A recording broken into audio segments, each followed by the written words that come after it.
Okay. I understood there, so yeah. Yeah.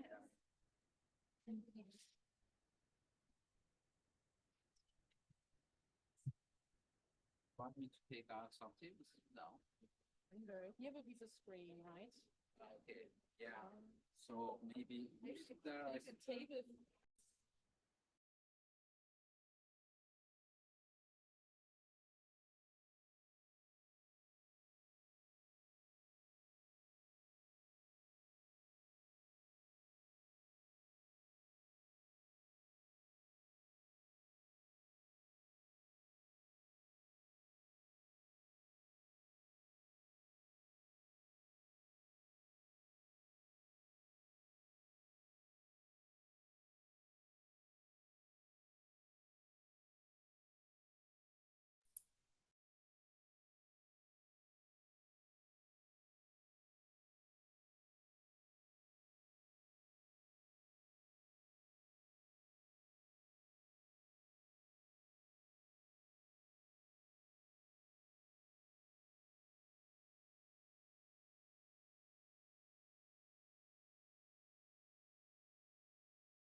recently started looking at promoting Green Deal readiness in Eastern Partnership countries, and then we would like to devote most of the time of today's side event actually to discuss about Green Deal readiness and adaptation to climate change in Ukraine, opportunities, challenges, and deep dive a bit into the agricultural sector questions.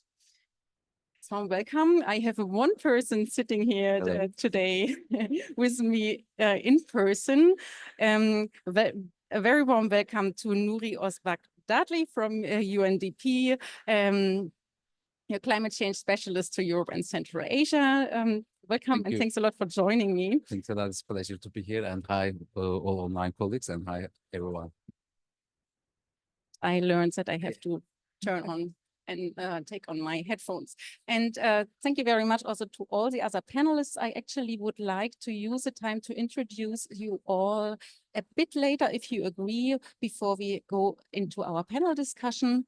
What I would like to do at the beginning is to present you very shortly the so-called Progress project, explain what's happening here.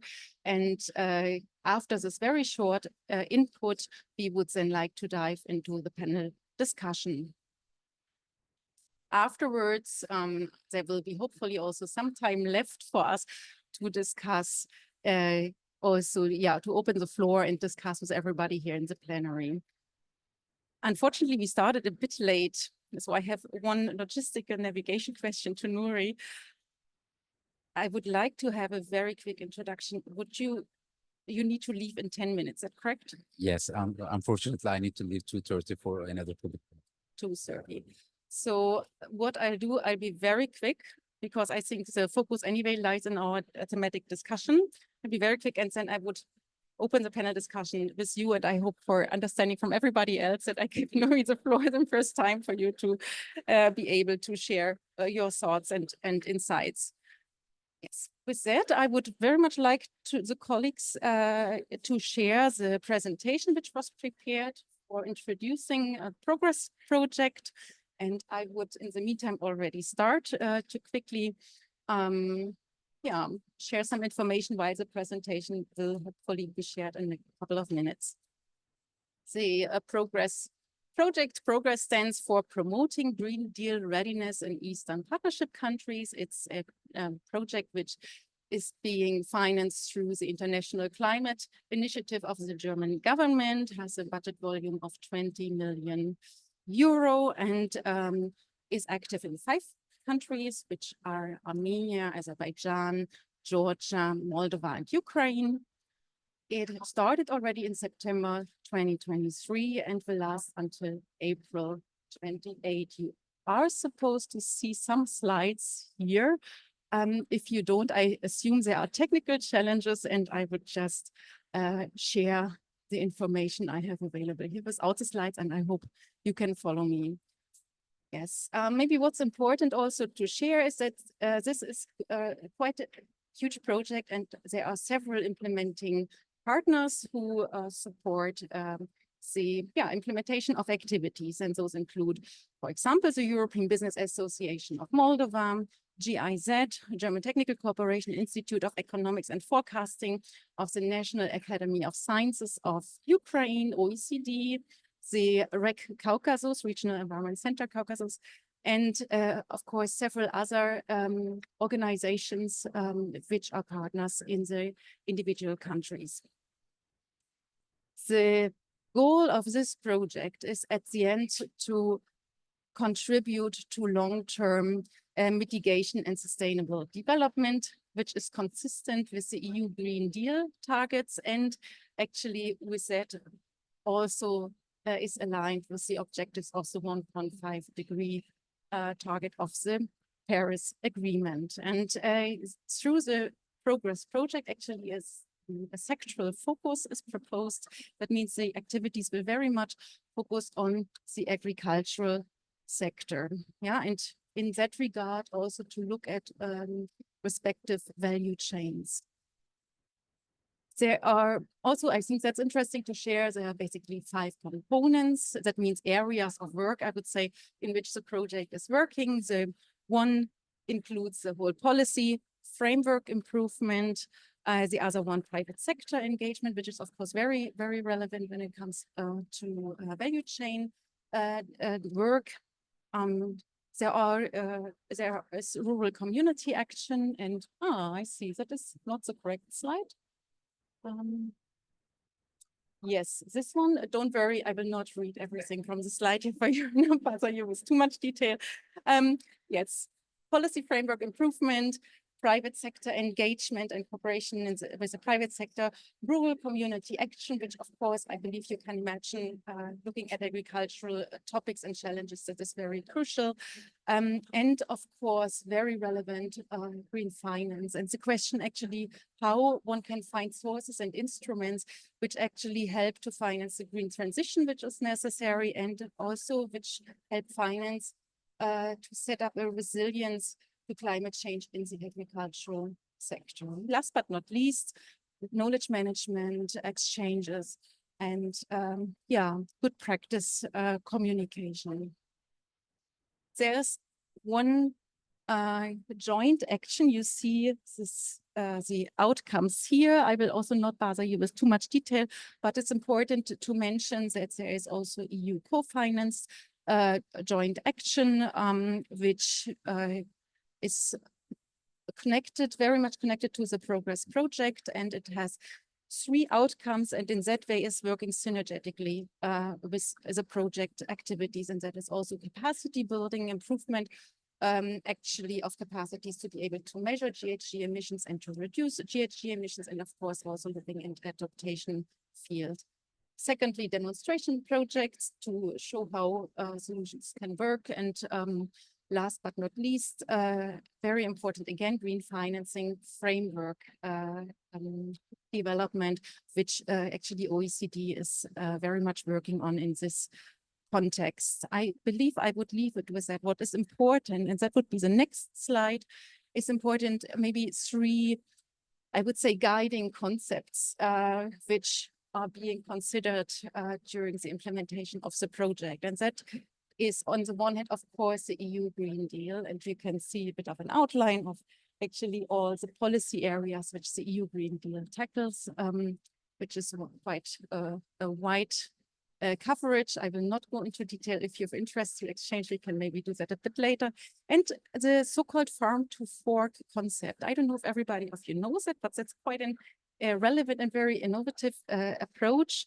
Why? Because it is an integrated approach across the entire food chain. On the one hand, it includes binding environmental and health targets for agriculture. And last but not least, it actually is a very consumer-centric, entails a quite consumer-centric focus and transparency aspects. And those 3 are actually very relevant for the project as well. That is also why this is a guiding concept for the whole project work. Yeah, and also here I would leave it with that. And the last slide just gives you a quick overview, and we already now try to dive into the Ukraine context, which will be the focus for our discussion. And you see here the example of the value chain approach and the work in this context on apple production in Ukraine.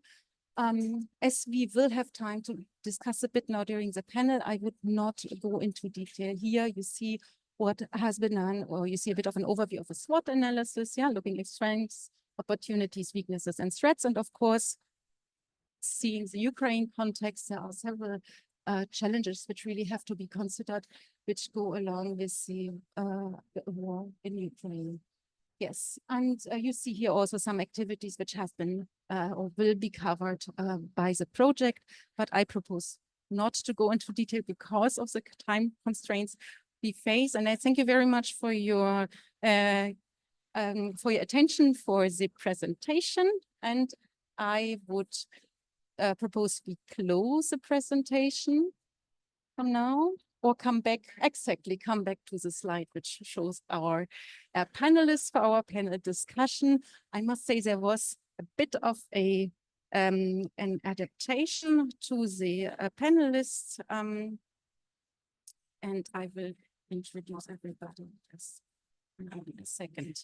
Yes, we would like to devote I would say, the last half hour, which we have left for our discussions. We would like to really discuss a bit more in detail Ukraine's climate policy in the context of the EU accession, the Green Deal, readiness and actually adaptation to climate change in Ukraine. And I am very happy again to have one colleague sitting here, Nuri Özbak-Dadli from UNDP. Thanks a lot for joining me here in person. Climate change specialist for Europe and Central Asia at the United Nations Development Program. Thanks a lot. And I am, of course, not less happy to introduce our panelists who are joining us digitally. I would like to introduce to you Alex, sorry, I have to make sure I don't miss somebody. Alexander Diachuk from the Institute of Economics and Forecasting of the National Academy of Science of Ukraine. Yes, there you are. I am very honored to introduce to you Oleksiy Pinchuk. He's the director of the Department of International Cooperation and European Integration of the Ministry of Agrarian Policy and Food of Ukraine. Thank you very much for joining us here. I believe your ministry is extremely relevant with regard to the topic we are discussing. Online, I'm also very honored to introduce to you Christoph Michalak, the Senior Program Manager of OECD. Hello, sorry, I look in the wrong direction, the camera is there. Thank you for joining us. Marta Trofimova, Head of Sustainability of the company Kernel. Are you joining us online? So I cannot see you here. You're nodding. I see Alexander Diachuk, you're nodding. So she is online. Cannot see. Okay. Marta is here, sorry. Say again, please. Marta is here. She's here. Okay, Marta, you're there you go. Okay.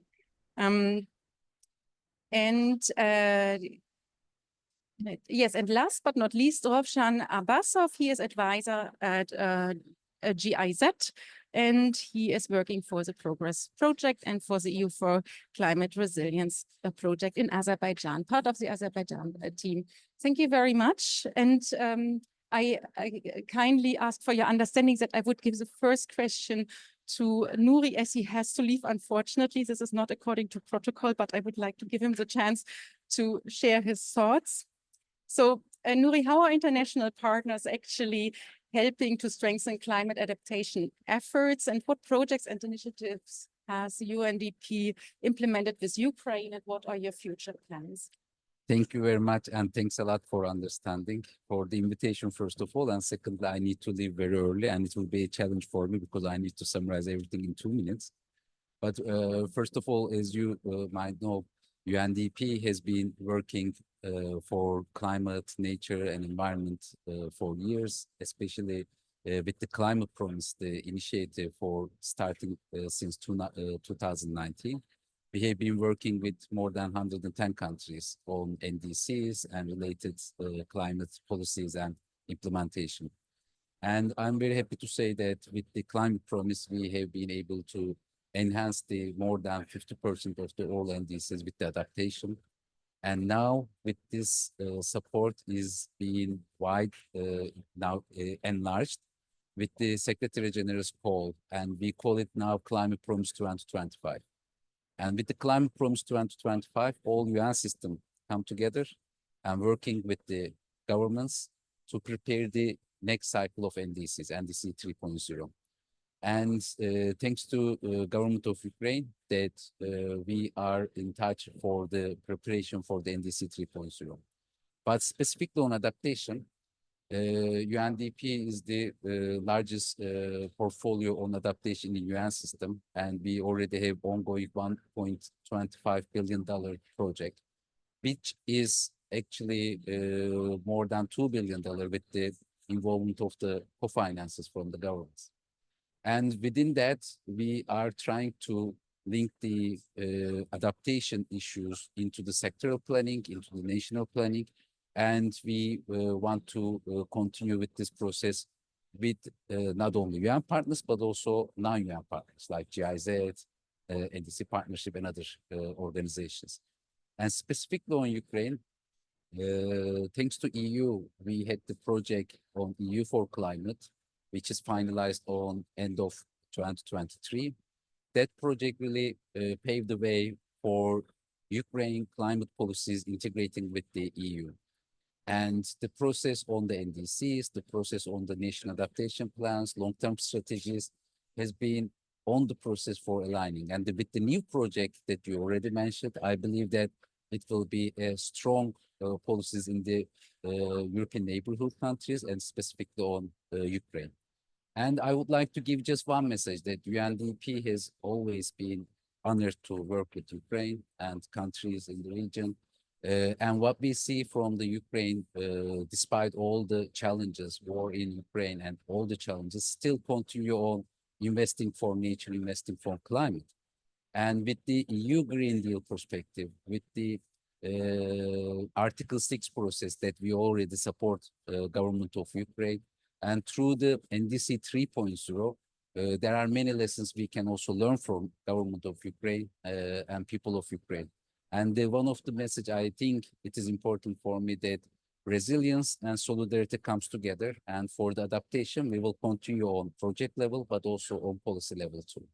And with these words, I would like to excuse myself because I really need to go to a meeting. And I really thank you very much for your understanding, giving me the first floor.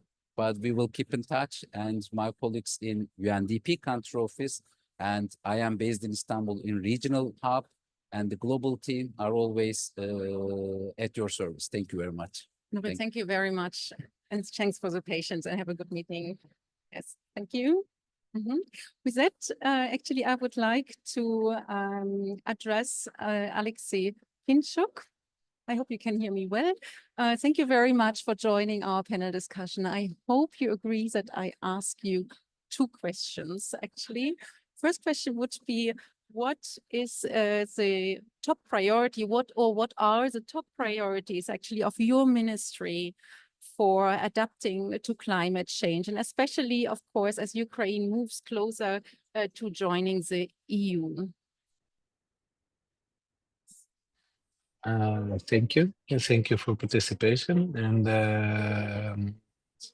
yeah, that's a good question. So first of all, we all understand that we have a EU Green Deal, and we should somehow also adapt to it and to work with it in order to be compliant to all EU regulations. But at the same time, we should understand that in post-war period, in circumstances when everything is destroyed, it will be very difficult for our farmers to be compliant and be in line with European farmers in the same stage. So the thing we want to do as a ministry is just to promote at maximum as it possible Green Deal initiatives to our farmers, and also to be a communicator between EU and Ukrainian farmers that will explain to EU, both Commission and farmers and so on, that the situation in Ukraine is very difficult already, but we don't know what it would be after the war ends. And also at the same time, the importance of climate regulations for Ukrainian farmers. So actually, the main mission would be this one. Thank you very much. And maybe if you allow to add on that, how has, on the one hand, what you already mentioned, the ongoing conflict with and war situation with Russia, but also especially the destruction of the Kakhovka Dam impacted Ukraine's ability to prepare its agricultural sector for climate change? And what challenges and adaptations in Ukraine are you actually facing in order to protect the food production and the environment? To answer this question, first of all, we should understand that right now Ukraine is having record high temperatures all over the year. So obviously the climate zones in Ukraine and as well as for agriculture of Ukraine are changing. We can see that in southern part of Ukraine, the temperature becomes too hot, and we need to develop more our irrigation on those territories. And taking that into account, we should understand that Kakhovska Dam has granted a big, huge area, something like 2 million hectares with the water that was raindropped there and so on. So we didn't have to do any special events to assist that region, and it's starting from Kakhovska Dam, it's starting the southern region. So also the lack is the water from Kakhovska Dam is very felt in our more southern regions like Odessa and Mykolaiv. And yeah, so the main influence is the worst condition ever before, that was not good enough even before the war.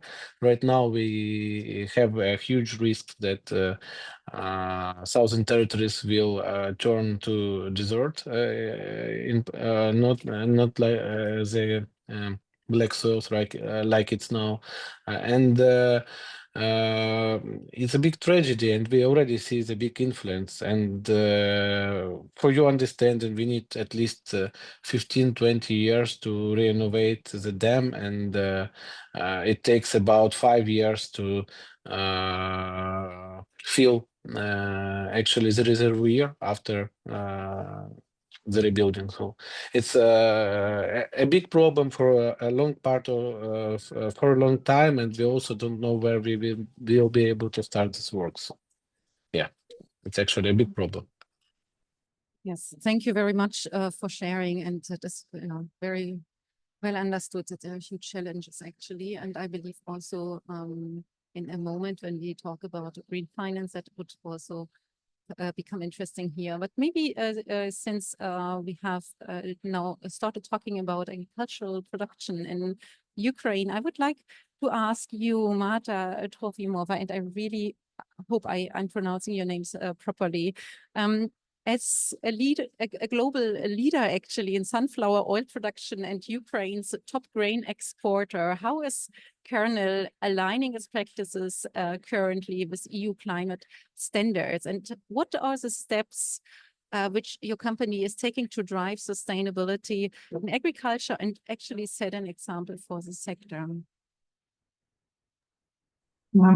Hi, everyone. Thank you for inviting me to speak at this panel. I'm on my way to Baku. I'm going to be there tomorrow. I'm very much looking forward to see you all in person.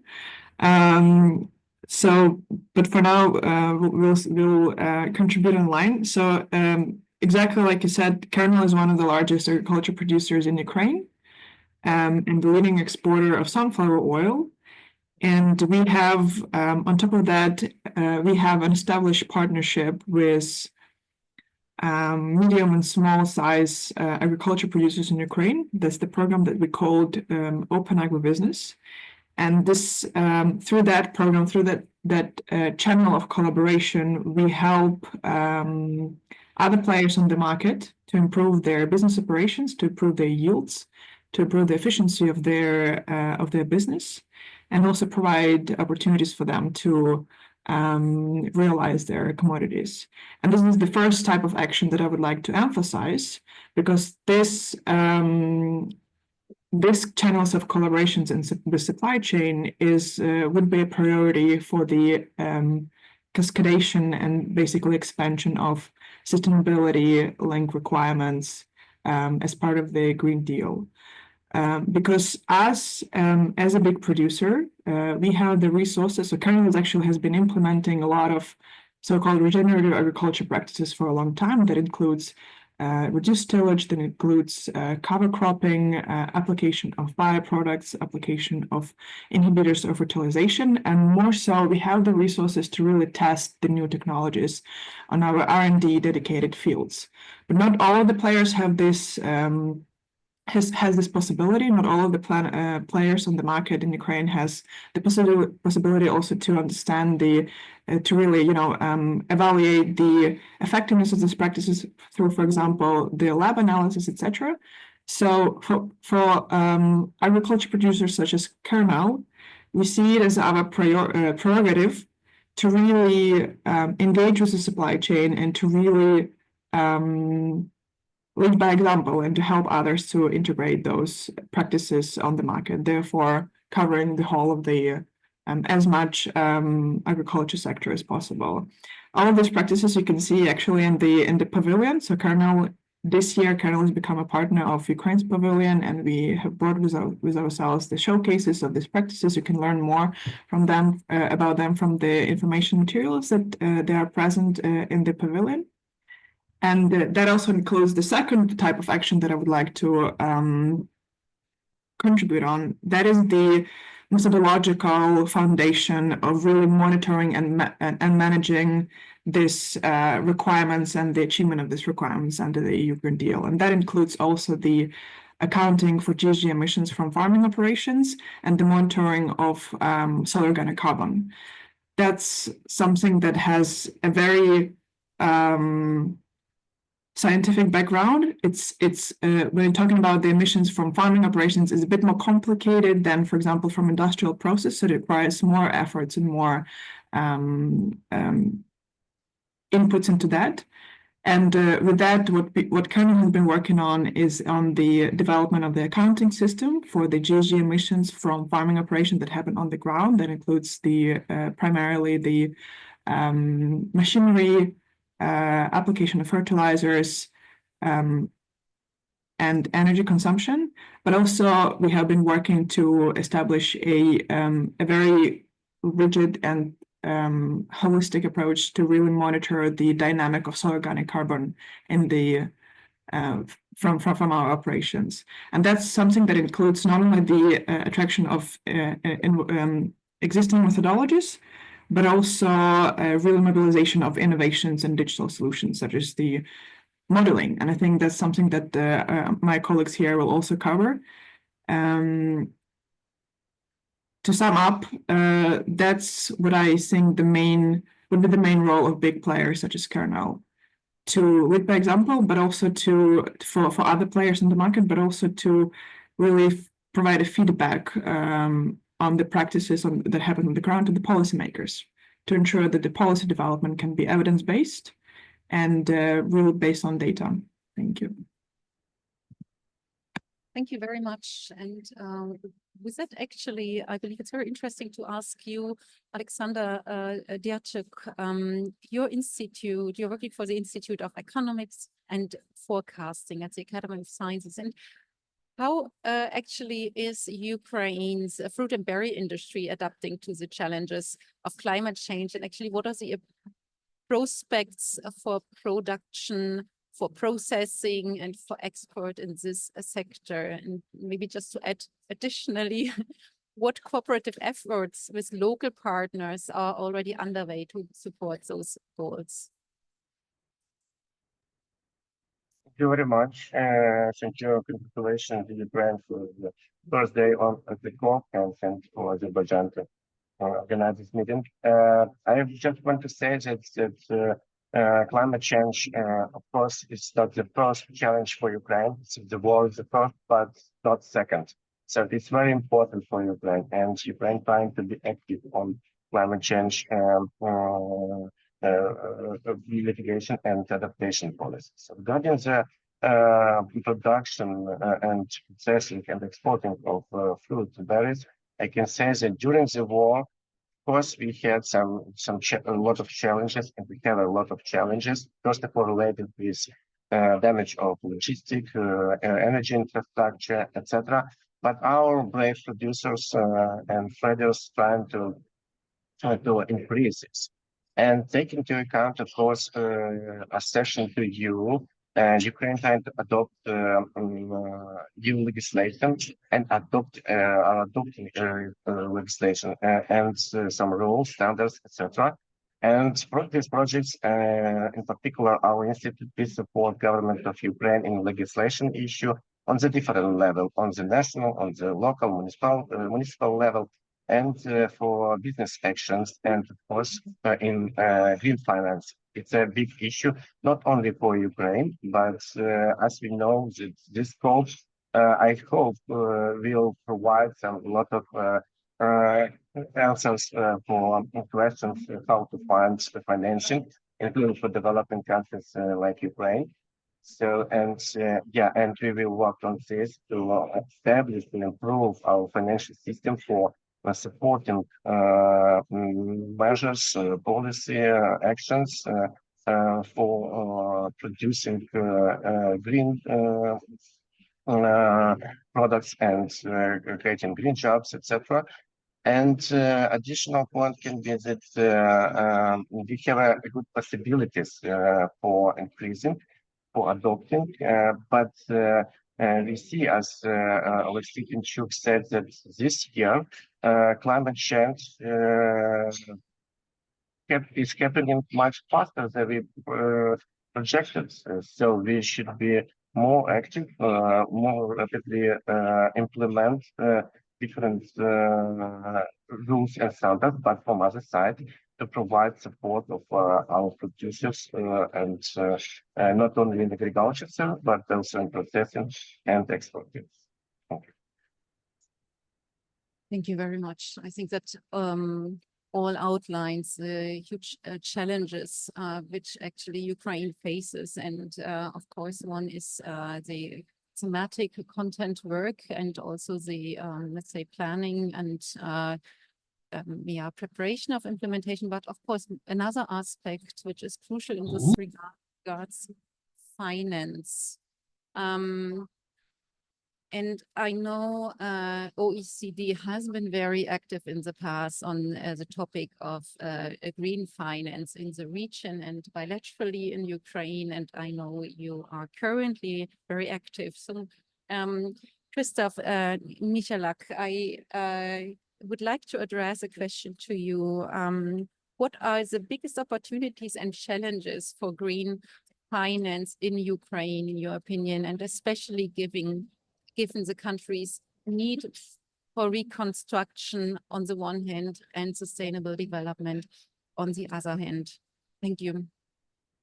Yes, hello. Thank you very much for this opportunity to join this meeting, unfortunately remotely, but still. Let me express our solidarity with Ukraine and its citizens in their battle for victory of freedom and democracy. The OECD has condemned from day one the unjustified Russian aggression against Ukraine, and we suspended all the cooperation with the Russian Federation as well as Belarus, and then invited Ukraine to become a prospective member of the OECD. And that shows the importance of Ukraine in our cooperation. And then since then, we reinforced our support to Ukraine, and that actually included help to assessing the damage to the environment inflicted by the Russian aggressor, the support to environmental inspectors, but also to develop the longer-term plans for recovery and reconstruction. And that included actually reforming of public finances and also the ways to mobilize additional finance for green investment. And then I should mention that actually the OECD, together with UNEP and UNECE, in cooperation with Ukraine and Germany, they launched an international platform for green recovery in Ukraine at the recent Ukraine Recovery Conference in June in Berlin. And this is becoming a very important mechanism for supporting Ukraine. And then our support, OECD support, will also be provided through those projects that were just mentioned, the Progress in EU for Climate Resilience, in which we're responsible for policy, but also green finance components. And since here our talking is agriculture and adaptation, certainly as our previous speakers mentioned, agriculture is a very important sector of economy, but needs reform, especially in the context of the Ukraine accession to the European Union. But certainly it also needs reform in light of climate change. And again, we just heard that about those natural events that now they were considered rare, but now they are occurring more and more regularly. And certainly it is estimated that last year, the extreme climate events, they cost $250 billion in losses, and most of it was uninsured. And sadly, those losses that they bear a big impact on social and economy. So Ukraine has to be prepared and needs to build resilience to climate change. In terms of challenges, they've been already mentioned, and certainly the Russia aggression and its overall impact on the economy, both in short term and in long term. And an uncertainty about how long it will last is a bigger question mark, and puts a lot of challenges to next steps. The second that I would like to highlight is human resources. And we see a tremendous outflow of people, those going to the front line, but also going to support their families going to other countries of the world. The third is the policy framework. Certainly, Ukraine has made a lot of progress in reforming policy before the Russian aggression. Now, this effort has to be reinforced in light of the membership of future membership of Ukraine in the European Union and also the OECD. And that relates to regulations, legislation in light of seed and product standards, the certification, the crop adaptation and protection, the water, land and waste management, the use of pesticides, including the non-chemical pesticides, fertilizers, and also adaptation of nature-based solutions. And certainly one of the challenges that I would like to underline here is that to explain the benefits of climate action, it's not that easy to show that investing in those actions can bring actually benefits to individual farmers or small and medium-sized enterprises. And that's a challenge that I think requires a lot of attention, I could say. And certainly our project will provide support in this regard. In terms of opportunities, certainly there is a big opportunity for agriculture sector, both to improve the efficiency and quality of products, but also open access to international markets. And this is the key goal of the Ukrainian administration and Ukraine as a whole, really to look for opportunities to provide more good quality products to the European and world markets. In terms of ways forward, certainly, and in terms of talking about green finance, currently, Ukraine economy continues relying heavily on international support. And that one could say easily that the scaling up international finance support to agriculture and climate adaptation is critical and super important. And that should be continued. It's an important one, especially that some studies that they show that potential economic returns of investing are between 2 to 10 for every $2 to $10 per every dollar invested in adaptation across various sectors. So that there is an opportunity to invest from abroad. But certainly, there is a need to harness the investments from all sources. And I would like to especially highlight the role of domestic, public, and also domestic private resources. So better management of public finance and attraction of domestic banks and financial institutions can really give confidence to international support, and then could help to accelerate the international support and the private investments from abroad. So now key elements for actions. I'm very close to closing. First, strengthening state support institutions. And that includes human capacity, the project appraisal procedures, making sure that the climate elements, the adaptation are important check mark in appraisal of projects. Certainly the elimination of all forms of corruption and favorism, but also monitoring of results of those investments from the public sector. That's an important element. The second is then to mobilization of private sector support, both from large domestic banks, but also other smaller and local financial institutions, making sure that they take also climate issues in the appraisal procedures of their projects. And that actually comes together with attracting foreign direct investment. And this is the example that was provided by our colleague from Canada. It was an excellent way of improving the efficiency and bringing additional finance to the sector.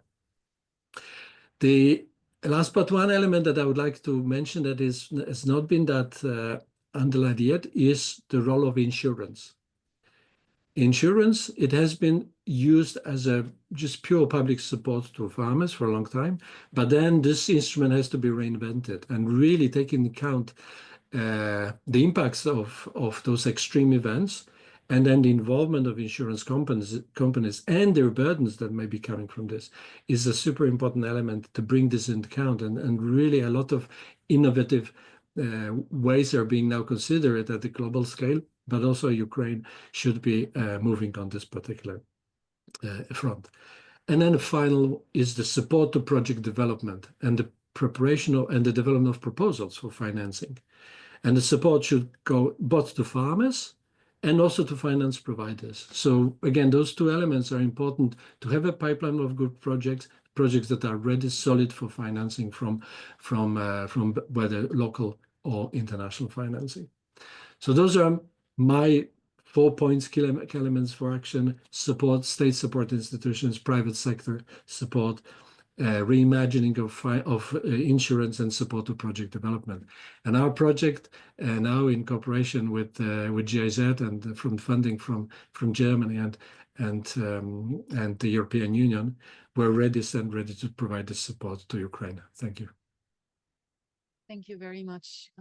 I believe your words showed quite well how complex the topic actually is, but also how much worthwhile it is to really engage on the topic. And yeah, I wish you lots of success, of course, with your future work. We did have a bit different schedule today. I would have loved to open for a plenary discussion now, but I see the time is really running out. So I believe we have to compromise a bit and close our discussion.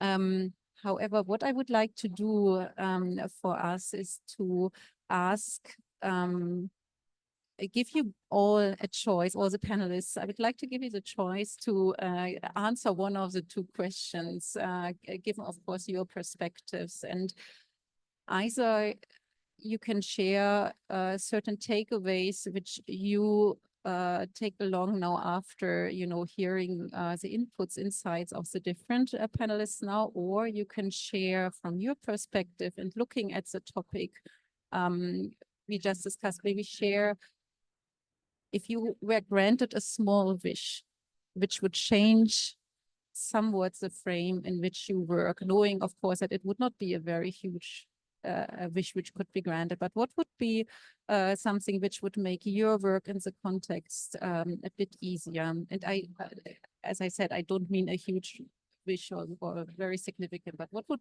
help you to endeavor in your work? Yeah, please choose an answer and give a very quick answer and reaction from your side, just not more than half a minute, please.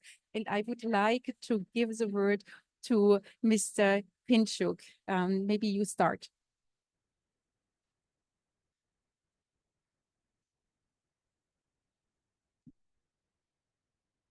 I'm not sure. Are you still online, Alexa Pinchuk? Maybe you had to leave. Then, yeah, I would like to ask Marta Trofimova. Maybe you start. I will be very short. I would say that, generally speaking, it would be very helpful to have a more broader discussion and I think dialogue between the private sector and policymakers, specifically in agriculture, considering the challenges that we are all faced with under the European integration and the challenges specifically for the agriculture sector and the specific requirements and the EU Green Deal. I think the dialogue and the exchange of ideas, the exchange of the practical feedback that happens on the ground, it needs to be fed in back to the policymakers to make sure that the policies that have been developed are efficient, they are workable, and they're doable, not only for all types of players, not only the big agriculture companies, but of course for medium and sized farmers. I think that's what, I wish we would have more of that. Thanks. Evidence-based policy making. Thank you very much, Alexander Dierczuk. What would be your quick reaction? You can choose between wish and maybe takeaways from the discussion. Yeah, in Ukraine, it's first of all, it's a small or medium or big dream. And dreams is the end of the war, first of all. And of course, related to the starting of our cities, citizens, and etc. It will be, of course, it's a key our priority, our dream. And wish. But I can say that currently we are on the finish to collect different stakeholders on the local stakeholder, our local partners, and I hope we give a good chance to implement projects in time, because we developed good timeline and we have a very nice colleagues, partners, and etc. And again, the situation with US session is very helpful for us as for project implementers, because all participants in Ukraine, all citizens, all business, governments, local and municipal scientists, etc., it's fully understand that we should move faster, we should implement faster. So it's key barrier, and for this it's just only Russia with unproductive wall. Thank you. Thank you very much. And I would like to hand over also again to Christoph Michalak from OECD. What would you like to share with us if you had a break or a small wish, as I said, and what takeaways from the discussion?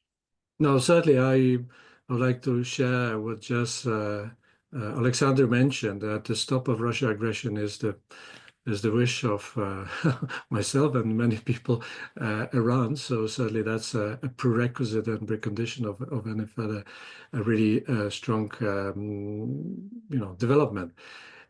Second, I would reiterate what I said in terms of actions, ways forward, is really the open and transparent discussion about the role and efficiency of state support to agriculture. And that should include, all the elements, making sure that the money is bringing expected benefits, is spent efficiently and effectively. And then it's also bringing is managed, this state money is managed according to good public management expenditure. So the environmental, all money that is going to the environment should be well managed from the public budget perspective. So those two elements are, I think, important. And we in the project were ready to engage in this dialogue with stakeholders, including from the private sector, definitely. Thank you very much. And as I see here on the screen also my GIZ colleague, Martina Kolb, who is head of the Progress project. Maybe I hand to you very quickly, just also to share, let's say, your closing thoughts from your point of view. If you look at further implementation of the Progress project, what would be small wish you may have, or what are your takeaways from the discussion which you just follows? Just half a minute, please. Hello, good afternoon. Hello to Baku. Can you hear me? Yeah. Thank you a lot for this insightful discussion. Of course, I also share the solidarity with all of you and the people of Ukraine in this terrible war of aggression against Ukraine. And we all wish for a fast end and a full victory of Ukraine. So apart from that, I take away really the need to pilot new approaches for adaptation in agriculture. Research and development is also a main takeaway, what the colleague from Kernel pointed out in this respect. And last but not least, this will not be successful without a very good, sound green finance and a finance plan for the agricultural sector. Yeah, I think I already surpassed my half a minute, so I cannot go deeper into this topic. But nevertheless, thank you for giving me a short floor, and thank you for this very good discussion. Thank you very much. Yes, well, with that, thank you very much for joining the discussion today. My sincere apologies for the technical challenges which we faced here in the beginning. I hope for all of you who are attending here at the COP premises, for you to have a hopefully successful conference, and I wish you all the best, and my sincere greetings, of course, to everybody here joining online, especially colleagues in Ukraine. Please stay safe, and thank you very much for joining the event. Have a good remaining day. Thank you. Thank you very for much. great moderation and participation. Bye-bye. Very much. Bye. See you.